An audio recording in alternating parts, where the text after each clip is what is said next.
왜 나이 들수록 내 주변엔 아무도 남지 않을까요? 자식도 친구도 슬금슬금 나를 피한다면 절대로 상대방 탓이 아닙니다. 지금 당장 이 5가지를 고치지 않으면 여러분의 노년은 철저히 외로워집니다. 평생을 가족을 위해 희생하고 친구들에게 아쉬운 소리 한 번 안 하며 바르게 살아왔다고 자부했는데 막상 나이가 들고 보니 곁에 전화 한 통 편하게 걸 사람이 없다는 생각이 들 때가 있습니다. 명절이나 생일이 되어도 자식들은 바쁘다는 핑계로 얼굴 비추기가 무섭게 돌아가고 오랜 세월 함께했던 친구들은 언제부턴가 모임이 있다며 나를 부르지 않습니다. 내가 뭘 그렇게 잘못했나? 처음에는 섭섭하고 화가 납니다. 하지만 여러분, 진짜 무서운 사실은 내 곁에서 사람이 떠나고 있다는 걸 나 자신만 모르고 있을 때가 많다는 것입니다. 사람을 잃는 것은 한순간이지만 떠난 사람의 마음을 되돌리는 것은 몇 배의 노력이 듭니다. 조선 최고의 현자 다산 정약용 선생은 일찍이 사람이 떠나는 이유를 정확하게 짚어내며 이렇게 말했습니다. 내가 나의 품격을 잃으면 사람들은 나를 떠나고 내가 나를 다스리지 못하면 세상이 나를 외면한다. 결국 자식도 친구도 떠나게 만드는 것은 상대방의 변심이 아니라 나도 모르게 내 안에서 자라난 아주 치명적인 5가지 특징 때문입니다. 오늘은 이 5가지가 무엇인지 낱낱이 짚어보고 정약용 선생의 지혜를 빌려 앞으로 우리가 구체적으로 어떻게 대처하고 행동해야 하는지까지 확실하게 말씀드리겠습니다. 이 영상을 끝까지 보시고 딱 한 가지만이라도 오늘부터 삶에 적용해 보신다면 여러분의 인간관계는 놀라울 정도로 따뜻하게 바뀔 것입니다. 나이 들수록 사람이 떠나는 첫 번째 특징은 베풀고 뒤돌아서 생색을 내는 태도입니다. 우리가 살면서 가장 경계해야 할 것은 내가 이만큼 해줬으니 너도 당연히 이만큼 해야지 하는 보상 심리입니다. 특히 나이가 들고 세월이 흐를수록 자식이나 오랜 친구에게 무언가를 베풀고 나서 은연중에 자꾸만 생색을 내는 경우가 많아집니다. 처음에는 단순한 표현처럼 보일 수 있습니다. 내가 너를 어떻게 키웠는데, 그때 내가 너한테 어떻게 해줬는데, 그 한마디가 별 의미 없이 툭 나오는 것처럼 느껴질 수도 있습니다. 하지만 그 말은 듣는 사람에게는 전혀 다르게 다가옵니다. 그 순간 상대의 마음은 편안함이 아니라 압박으로 변하고 고마움이 아니라 부담으로 바뀌며 결국 관계 자체가 숨막히는 공간으로 느껴지기 시작합니다. 우리는 종종 착각합니다. 나는 사랑으로 한 일인데 왜 저 사람은 그걸 몰라줄까? 나는 희생했는데 왜 돌아오는 게 없을까? 하지만 여기서 반드시 짚고 넘어가야 할 사실이 있습니다. 내가 베풀었다고 해서 상대가 반드시 같은 방식으로 보답해야 할 의무는 없다는 것입니다. 그 기대가 생기는 순간 이미 그 관계는 사랑이 아니라 거래로 바뀌기 시작합니다. 그리고 사람은 거래 속에서는 오래 머물지 않습니다. 다산 정약용 선생은 이에 대해 아주 준엄하고도 깊은 가르침을 남겼습니다. 은혜를 베풀었거든 그것을 마음에 담아두지 마라. 내가 베푼 것을 기억하고 있으면 그것은 이미 은혜가 아니라 거래가 된다. 남에게 준 것은 물에 새기고 남에게 받은 것은 돌에 새겨라. 이 말은 단순한 도덕적 교훈이 아니라 인간관계의 본질을 꿰뚫는 통찰입니다. 주는 순간 잊지 못하는 베풀문 결국 상대를 묶어두는 족쇄가 되고 그 족쇄는 시간이 지날수록 관계를 점점 더 무겁게 만듭니다. 특히 자식과의 관계에서 이 문제는 더욱 크게 드러납니다. 부모는 당연히 많은 것을 해줬습니다. 시간도 돈도 마음도 아끼지 않았습니다. 하지만 그 사실을 반복해서 상기시키는 순간 자식에게는 그것이 사랑이 아니라 빚으로 느껴지기 시작합니다. 만날 때마다 과거 이야기가 반복되고 희생이 강조될수록 자식은 점점 대화를 피하게 됩니다. 왜냐하면 그 관계 안에서는 편안함이 아니라 갚아야 할 부담만 느껴지기 때문입니다. 결국 자식이 멀어지는 이유는 정이 없어서가 아니라 함께 있을 때 마음이 무거워지기 때문입니다. 친구 관계도 마찬가지입니다. 오랜 시간 쌓아온 관계일수록 더 위험합니다. 그때 내가 너 도와줬잖아. 내가 아니었으면 너 힘들었을 거야. 이런 말이 한 번, 두 번 쌓이면 어느 순간 상대는 그 관계를 유지하는 것 자체를 부담으로 느끼게 됩니다. 그리고 그 부담은 결국 거리두기로 이어집니다. 사람은 고마운 사람 곁에는 머물지만 부담을 주는 사람 곁에서는 조용히 멀어집니다.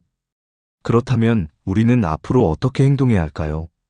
여기서부터가 정말 중요합니다. 이건 단순한 마음가짐이 아니라 반드시 훈련해야 할 습관입니다.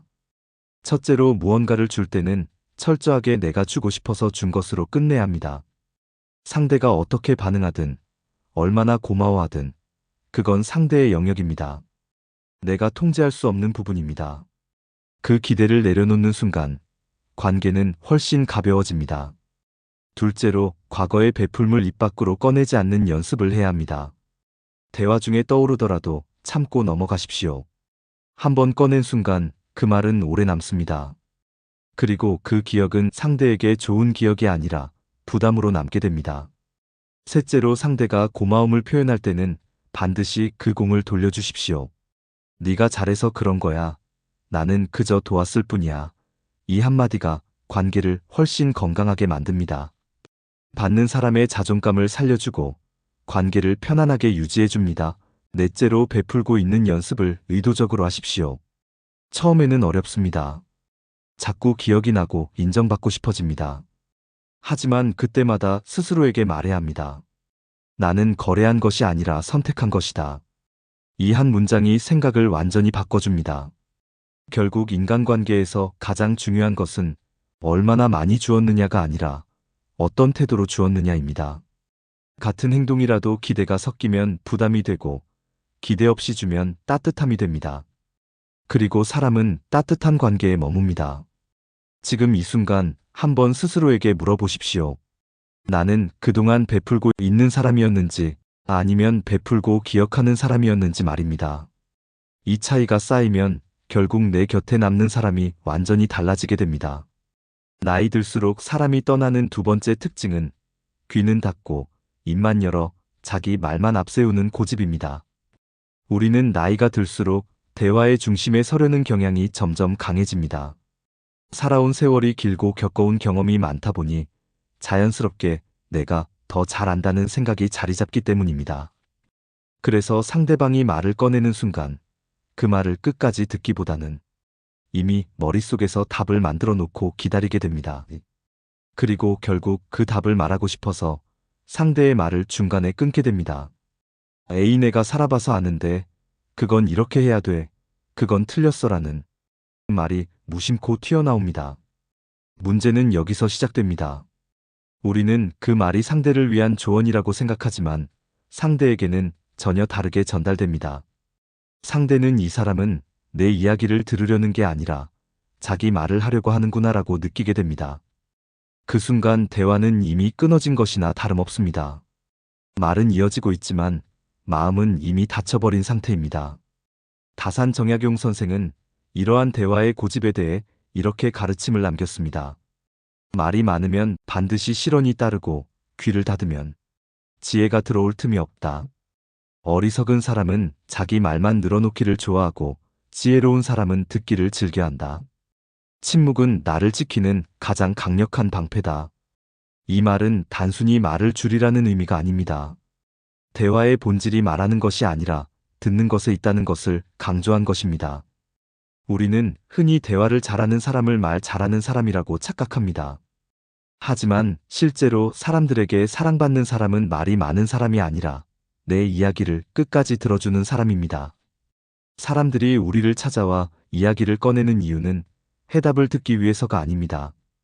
그저 자신의 답답한 마음을 털어놓고 그 감정을 이해받고 싶어서입니다. 하지만 우리가 그 흐름을 끊어버립니다. 상대가 말문을 열기도 전에 내 경험을 꺼내고 결론을 내려버리고 해결책을 제시합니다. 그 순간 상대는 더 이상 말을 하고 싶지 않아집니다. 왜냐하면 이 대화는 나를 이해해주는 대화가 아니라 나를 평가하는 대화로 느껴지기 때문입니다. 그래서 사람들은 점점 말을 줄이고 결국 그 관계 자체를 피하게 됩니다. 여기서 한번 생각해 보십시오. 여러분 주변에 유독 사람들이 많이 모이는 사람이 있지 않습니까? 그 사람은 말을 잘해서일까요? 아닙니다. 대부분의 경우 그 사람은 잘 들어주는 사람입니다. 내 말을 끊지 않고 판단하지 않고 끝까지 들어주는 사람입니다. 그런 사람과의 대화는 편안합니다. 그래서 사람들은 자연스럽게 그 사람을 찾게 됩니다. 반대로 대화할 때마다 내가 말할 틈이 없는 사람, 내 이야기를 꺼내면 바로 자기 이야기로 바꿔버리는 사람, 항상 결론을 내려버리는 사람과는 점점 거리를 두게 됩니다. 이건 의도적인 선택이 아니라 자연스러운 반응입니다. 사람은 편안한 관계를 선택하고 불편한 관계에서는 멀어지기 때문입니다. 그래서 지금 이 순간 한번 점검해 보셔야 합니다. 최근 대화 중에 상대방의 말을 끊은 적은 없었는지, 상대의 이야기를 끝까지 듣기보다 내 말을 먼저 꺼낸 적은 없었는지 말입니다. 만약 떠오르는 장면이 있다면 그건 단순한 습관이 아니라 관계를 무너뜨리는 신호일 수 있습니다. 그렇다면 우리는 이 고집스러운 대화 습관을 어떻게 바꿔야 할까요? 여기서부터는 반드시 실천해야 할 구체적인 방법입니다. 첫째로 상대가 말을 시작하면 반드시 끝까지 듣는 연습을 해야 합니다. 내 말이 목 끝까지 올라와도 바로 꺼내지 말고 마음속으로 숫자를 3까지 세며 기다려 보십시오. 이 짧은 멈춤이 대화의 흐름을 완전히 바꿉니다. 상대는 그 순간 이 사람이 내 말을 듣고 있구나 라고 느끼게 됩니다. 둘째로 조언보다 공감을 먼저 해야 합니다. 그랬구나, 많이 힘들었겠다. 그 상황이면 나라도 그랬을 것 같아. 같은 말 한마디가 상대의 마음을 열게 만듭니다. 해결책은 그 다음입니다. 공감 없는 조언은 지적이 되고 공감이 먼저 들어간 말은 위로가 됩니다. 셋째로 대화의 비율을 의식적으로 조절해야 합니다. 6대4 법칙을 기억하십시오. 내가 말하는 시간은 40%를 넘지 않도록 하고 나머지는 상대에게 내어주는 것입니다. 처음에는 의식해야 가능하지만 반복하면 자연스러워집니다. 넷째로 질문을 늘리는 습관을 가져야 합니다. 왜 그렇게 생각했어? 그때 기분이 어땠어? 그 다음에는 어떻게 됐어? 이렇게 질문을 던지면 상대는 더 깊이 이야기를 하게 되고 대화는 자연스럽게 이어집니다. 그리고 그 과정에서 관계는 훨씬 가까워집니다. 결국 대화의 핵심은 내가 얼마나 많이 말하느냐가 아니라 상대가 얼마나 편하게 말할 수 있느냐입니다. 사람은 말을 잘하는 사람을 기억하지 않습니다. 내 말을 잘 들어준 사람을 기억합니다. 지금 이 순간부터 단 하나만 바꿔보십시오. 말하기 전에 한 번 더 듣는 것. 그 작은 변화 하나가 떠나갔던 사람들을 다시 돌아오게 만드는 시작이 될 수 있습니다. 나이 들수록 사람이 떠나는 세 번째 특징은 상대를 가르치려 들고 사소한 일에 참견하는 습관입니다. 나이가 들면 자연스럽게 이런 생각이 생깁니다. 내가 더 살아봤고, 내가 더 많이 겪어봤고, 내가 더 잘 안다는 확신입니다. 그래서 상대방을 보면 안타까운 마음이 먼저 듭니다. 저렇게 하면 힘들 텐데, 저 선택은 틀린 것 같은데, 내가 한마디 해주면 훨씬 나아질 텐데라는 생각이 올라옵니다. 그 마음 자체는 나쁜 것이 아닙니다. 오히려 상대를 아끼는 마음에서 출발한 경우가 많습니다.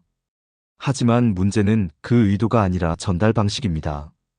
우리는 그 마음을 참지 못하고 결국 말로 꺼내게 됩니다. 너는 왜 아직도 결혼을 안 하니? 그 직장은 비전이 없다. 돈 관리는 그렇게 하면 안 된다. 이렇게 해야지라는 말들이 자연스럽게 이어집니다. 그런데 이 말들은 우리가 생각하는 것과는 전혀 다른 방식으로 상대에게 전달됩니다. 상대는 도움을 받는다고 느끼는 것이 아니라 통제당한다고 느끼고 존중받는 것이 아니라 평가받는다고 느끼게 됩니다. 사람은 자신의 삶에 대한 선택을 존중받고 싶어 합니다. 그 선택이 맞든 틀리든 그 과정 자체를 인정받고 싶어 합니다. 하지만 누군가가 그 선택을 가로막고 정답을 제시하려는 순간 그 관계는 편안함을 잃어버립니다. 그리고 사람은 편안함이 사라진 관계에서 점점 거리를 두기 시작합니다. 다산 정약용 선생은 이에 대해 아주 깊고도 날카로운 통찰을 남겼습니다. 남의 허물을 보려 하지 말고 나의 내면을 먼저 살펴라. 다른 사람을 가르치려 드는 것은 스스로가 오만하다는 증거일 뿐이다. 어진 사람은 남의 삶을 존중하고 오직 자신의 허물을 고치는 데 힘쓴다. 이 말은 단순히 겸손하라는 이야기가 아닙니다. 타인의 삶에 개입하려는 태도 자체가 관계를 무너뜨리는 시작이 될 수 있다는 경고입니다. 우리는 종종 이렇게 생각합니다. 나는 저 사람을 위해 말해주는 것이다. 나 아니면 누가 저걸 말해주겠는가? 하지만 이 생각이 바로 가장 위험한 착각입니다. 상대는 그 말을 도움이 아니라 간섭으로 받아들이고 있기 때문입니다. 특히 자식과의 관계에서 이 문제는 더욱 크게 드러납니다. 부모는 자식의 인생을 누구보다 걱정합니다. 그래서 더 개입하게 됩니다. 하지만 자식의 입장에서 보면 그 개입은 점점 부담이 됩니다. 결혼, 직장, 돈, 인생 방향까지 계속해서 조언이 이어지면 자식은 더 이상 부모와의 대화를 편하게 느끼지 못하게 됩니다. 결국 연락이 줄어들고 만남이 줄어들고 서서히 거리를 두게 됩니다. 이것은 정이 없어서가 아니라 관계가 불편해졌기 때문입니다. 친구 관계도 마찬가지입니다. 오랜 친구일수록 더 쉽게 말이 나옵니다. 야, 그건 아니다. 너 왜 그렇게 하냐? 내가 봤을 때 그건 틀렸다. 하지만 이런 말이 반복되면 상대는 점점 말을 줄이게 됩니다. 왜냐하면 이 관계에서는 나를 이해해주는 것이 아니라 나를 고치려는 시도만 계속되기 때문입니다. 그래서 반드시 기억해야 할 것이 있습니다. 사람은 가르침을 주는 사람보다 자신을 존중해주는 사람 곁에 남습니다. 아무리 옳은 말이라도 타이밍과 방식이 틀리면 관계를 무너뜨리는 칼이 될 수 있습니다. 그렇다면 우리는 앞으로 어떻게 행동해야 할까요? 여기서부터가 정말 중요한 실천입니다. 첫째로, 묻기 전에는 먼저 말하지 않는다는 원칙을 세워야 합니다. 상대가 조언을 구하지 않았다면 아무리 답이 보이더라도 입 밖으로 꺼내지 않는 것이 진짜 배려입니다. 이건 참는 것이 아니라 관계를 지키는 선택입니다. 둘째로, 조언 대신 질문을 하십시오. 그 상황에서 너는 어떻게 생각해? 어떤 선택이 더 마음이 가? 이렇게 물어보는 것만으로도 상대는 존중받고 있다고 느끼게 됩니다. 그리고 스스로 답을 찾게 됩니다. 이것이 가장 건강한 방식입니다. 셋째로, 상대의 선택을 인정하는 연습을 해야 합니다. 내 기준에서는 부족해 보일 수 있고 불안해 보일 수 있습니다. 하지만 그 인생은 상대의 것입니다. 네가 심사숙고해서 내린 결정이니 잘 될 거다. 나는 내 선택을 믿는다라는 말 한마디가 관계를 훨씬 깊고 단단하게 만듭니다. 넷째로, 도움을 주고 싶다면 허락을 먼저 구하십시오. 내가 한 가지 의견을 말해도 괜찮을까? 이렇게 한번 물어보는 것만으로도 상대는 훨씬 편안하게 받아들일 수 있습니다. 이 작은 차이가 관계의 방향을 완전히 바꿉니다. 결국 인간관계에서 중요한 것은 내가 얼마나 옳은가가 아니라 상대가 얼마나 편안함을 느끼는가입니다. 옳은 말을 하는 사람은 많습니다. 하지만 함께 있고 싶은 사람은 많지 않습니다. 지금 이 순간 한번 돌아보십시오. 나는 상대를 이해하려 했던 사람인지 아니면 고치려 했던 사람인지 말입니다. 이 차이가 쌓이면 결국 내 곁에 남는 사람의 수가 완전히 달라지게 됩니다. 우리는 가르치는 사람이 아니라 곁을 지켜주는 사람이 되어야 합니다. 그것이 바로 나이 들수록 사람을 잃지 않는 가장 중요한 지혜입니다. 나이 들수록 사람이 떠나는 네 번째 특징은 사소한 일에 쉽게 서운해하고 원망을 품는 마음입니다. 나이가 들수록 우리의 마음은 오히려 더 예민해지는 순간이 많아집니다. 예전에는 아무렇지 않게 넘겼던 일들이 이제는 크게 느껴지고 그때는 웃고 지나갔던 말 한마디가 마음 깊이 남아 계속 맴돌기도 합니다. 자식이 전화를 조금 늦게 받았을 뿐인데 괜히 서운해지고 친구가 한번 약속을 미루면 나를 무시하는 것 아닌가 하는 생각이 들기도 합니다. 그 감정은 아주 작게 시작되지만 마음속에서 점점 커지면서 결국 관계를 흔들어 놓는 힘을 가지게 됩니다. 문제는 이 서운함이 단순히 감정에서 끝나지 않는다는 점입니다. 우리는 그 감정을 표현하고 싶어집니다. 너는 왜 이렇게 연락이 없니? 어떻게 나한테 그럴 수 있니? 내가 너한테 뭐가 부족했니? 이 같은 말들이 입 밖으로 나오게 됩니다. 하지만 이 말들은 우리가 기대하는 반응을 만들어내지 않습니다. 상대는 미안함을 느끼기보다 부담을 느끼고 이해하려 하기보다 피하려는 마음이 커지게 됩니다. 다산 정약용 선생은 이와 같은 마음의 상태를 아주 날카롭게 짚어냈습니다. 마음속에 원망을 품는 것은 스스로 독을 마시면서 남이 죽기를 바라는 것과 같다. 마음이 너그러운 사람은 작은 일에 흔들리지 않으며 타인의 실수에 관대하다. 내 마음의 크기가 곧 내 운명의 크기다. 이 말은 단순한 인내를 이야기하는 것이 아닙니다. 서운함과 원망이라는 감정이 결국 나 자신을 먼저 무너뜨린다는 사실을 말해주고 있습니다. 우리는 흔히 이렇게 생각합니다. 내가 이 정도로 서운한 건 당연한 거다. 이건 상대가 잘못한 거다. 물론 맞을 수도 있습니다. 하지만 여기서 중요한 것은 누가 맞느냐가 아니라 이 감정을 계속 붙잡고 있는 것이 나에게 어떤 결과를 가져오는가입니다. 서운함을 계속 키우고 원망을 쌓아두는 순간 그 감정은 관계를 조금씩 갉아먹기 시작합니다. 그리고 결국 어느 순간 그 관계는 회복하기 어려운 지점까지 가버립니다. 특히 가까운 관계일수록 이 문제는 더 크게 작용합니다. 자식과의 관계에서 부모가 느끼는 서운함은 이해할 수 있습니다. 하지만 그 서운함을 그대로 표현하는 순간 자식은 부담을 느끼게 됩니다. 부모와의 대화가 편안함이 아니라 감정적인 부담으로 바뀌기 시작합니다. 그래서 점점 연락을 줄이고 만남을 줄이고 결국 거리를 두게 됩니다. 이건 사랑이 없어서가 아니라 함께 있을 때 편안하지 않기 때문입니다. 친구 관계에서도 마찬가지입니다. 한 번의 서운함은 괜찮습니다. 하지만 그 서운함이 반복되고 표정과 말투에 묻어나고 대화 속에 계속 드러나면 상대는 점점 피로감을 느끼게 됩니다.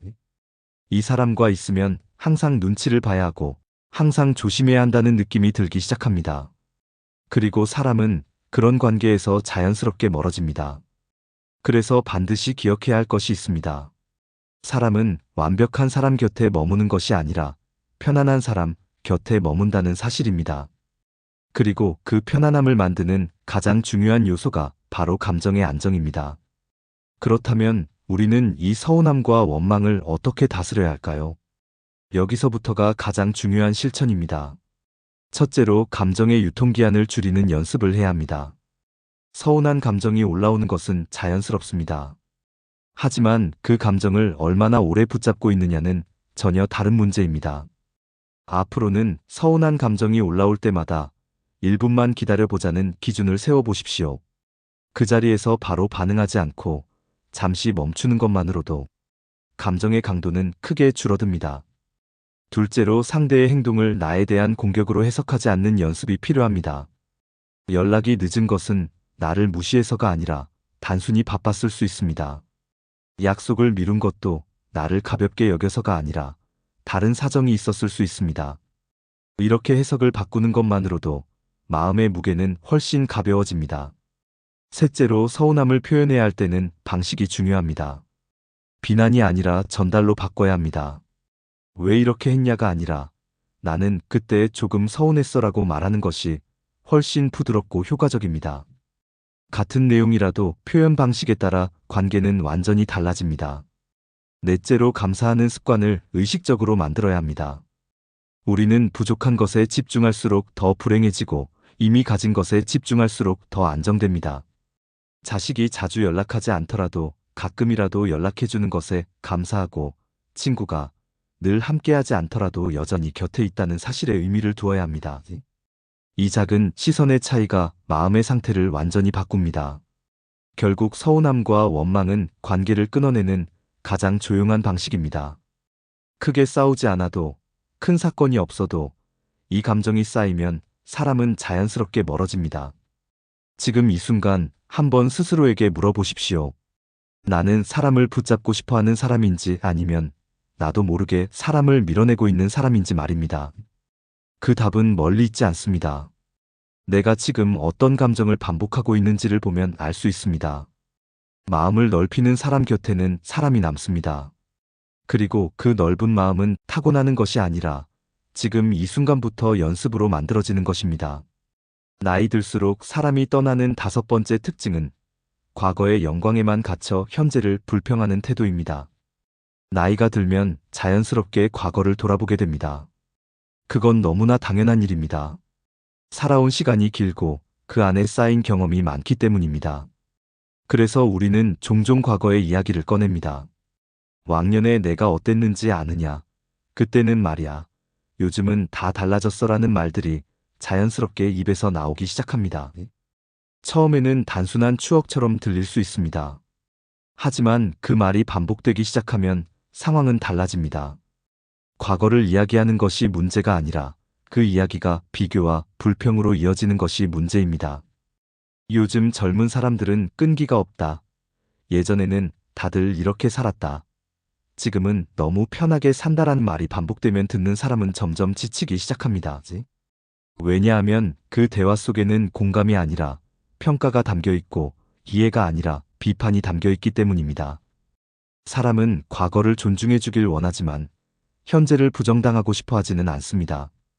그런데 우리가 무심코 던지는 말 한마디가 상대의 현재를 부정하는 방향으로 흐를 때 그 관계는 점점 불편해지기 시작합니다.